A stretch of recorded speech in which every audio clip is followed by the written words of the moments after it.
বাড়িতেই ট্রিটমেন্ট হবে। তো কোথায় যাবে? কোথাও তো ট্রিটমেন্ট করতে দিচ্ছে না। বেলভিউতে লিখেছে প্যান 40 খেতে হবে, প্যান 40 খাবার লিখেছে। বেলভিউতে অনেকগুলো ইঞ্জেকশন দিয়েছে, সেই জন্য ওটা বলেছে। কোনো অ্যান্টিবায়োটিক দিতে গেলে একটা তোমাকে অ্যান্টাসিড খেতে হয়। শুধু ওইটা বললে, অন্যগুলোতে বললে না, অন্য ইঞ্জেকশনগুলো। হ্যাঁ, চোখের সমস্যা আছে, চোখে ইমিডিয়েট দেখাতে হবে। বুকে একটা কালশিটে দাগের কথা বলা হয়েছে। শুধু বুকে নয়, বুকের চারিপাশে, চোখের এখানে, সারা শরীরে, কাঁধে থেকে শুরু করে চারিদিকে। এটা ডক্টর রিপোর্ট আমার কাছে আছে। দিদি এর পরে কি হবে, মানে কি করবে? পরবর্তী পদক্ষেপ কি হবে? পরবর্তী পদক্ষেপ আমরা জানাবো। আমাদের কালকে later sit together and then. আপনারাও এতক্ষণ ছিলেন, অনেক কষ্ট করেছেন, আপনারাও বাড়ি ফিরে যান। ডক্টর রেখে গেলাম আমি, এবং আইসিসিউর একজনকে আমরা ডেকে এনেছি, আসছে এক্ষুনি।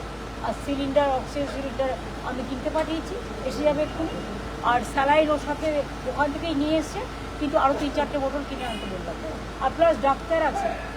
ইন্ডিয়া জোটের বাকি সঙ্গীদের এই বিষয়টা জানিয়েছে, তারা কিছু বললো? মানে মিডনাইটে কেউ এরকম, মানে একটা অসুস্থ রোগীকে, এমনকি যদি এটা এমডি কেস নয় যে সামান্য জ্বর হয়েছে, এটা একটা ইনসিডেন্টের কেস। অভিষেকের চশমাও ভেঙে গেছে। হ্যাঁ, সমস্ত কিছু। ইন্ডিয়া জোটের বাকি সঙ্গীদের এই বিষয় নিয়ে কোনো কথা হয়েছে? তারা সবাই শখ, প্রত্যেকে ফোন করেছে আমাকে, কথা বলেছে।